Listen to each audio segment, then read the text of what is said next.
Okay, today we are going to be looking at measuring business size. Now with measuring business size, there's two things that you need to be aware of.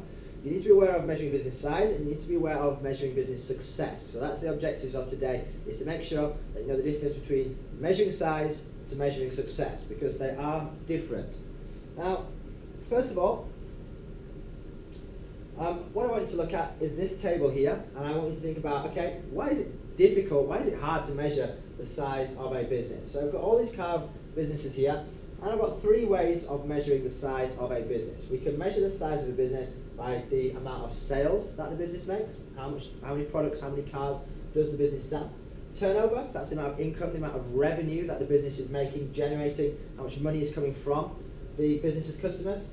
And market capitalization, that is the amount of money invested by shareholders into the business. How much money have people been willing to invest and give to the money to the business so that they can expand and buy their machines, etc.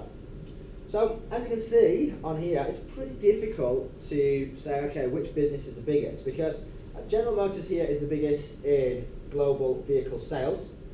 They're also the biggest in turnover, but they are pretty small, certainly in comparison on market capitalization to Toyota. So the problem that we have is that some businesses are bigger in certain things, but not in others.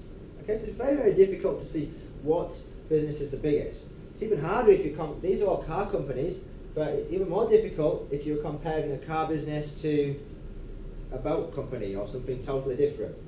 Okay, so it's very, very hard to actually say, yeah, this company is absolutely the biggest business, because some things businesses are bigger at one way of measuring than they are at something else. Okay, now essentially you've just got to learn these guys, and in order to measure business size, the three that I want you to remember, and I only want you to use these three, are you can measure the size of a business by the number of employees, you can measure the size of a business by the amount of market share that particular business has, and you can measure the size of a business by the number of sales, the output, how many products that business is making. However, success is measured by the amount of profit a business is making, or you can use market share. So first of all, market share you can use for size, and you can use for success. That must be the first one you write down. Now, the reason why employees is a measure of size is because the more employees a business has, the bigger the business will probably be. But the reason why the number of employees is not a measure of success is because you may have a very big business with tens and tens of thousands of employees, but you might be making a loss, you might be failing, you might be losing money. So you might be a big business with lots of employees, but you might not be very successful. You might be failing and be losing money. So number of employees is a measure of size, it is not a measure of success. Sales, output. The more products that a business sells, the bigger the business probably is. Okay?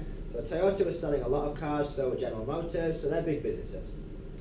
However, again, number of sales, not really a measure of success, because again, you might be selling a lot, but you might be making a loss. So when you talk about measuring success, guys, the one that I want you to use is the amount of profit that the business is making and the market share you can use for both.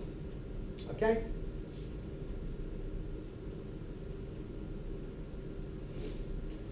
Just a quick recap on what market share is. This is just a key business terminology that you need to know. It's up there with knowing about profit. What is profit? Okay, you need to know what is market share. So market share, guys, is just the percentage of the overall market that belongs to one particular business. So we've got the whole market here. So this is the entire market. What is a market, first of all? It's all the buyers and all the sellers of a particular product. So here we've got the market for cars. Okay, so this doesn't include things like mobile phones. They're different products. They have their own market. A market is all the buyers and all the sellers of a particular type of product. So in this instance, guys, we have global vehicle sales of cars.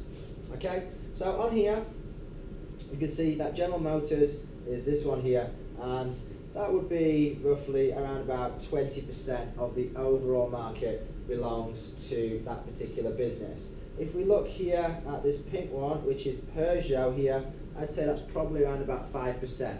So market share is of the overall market, what percentage belongs to you? How big of the overall sales that are available does one particular company have? So the example I've got on here, if the market for mobile phones is 1 million, I'm just keeping the maths simple here, if the market for mobile phones is 1 million and Apple has $500,000 worth of that market, then their market share is 50% because they have half of the sales of that market.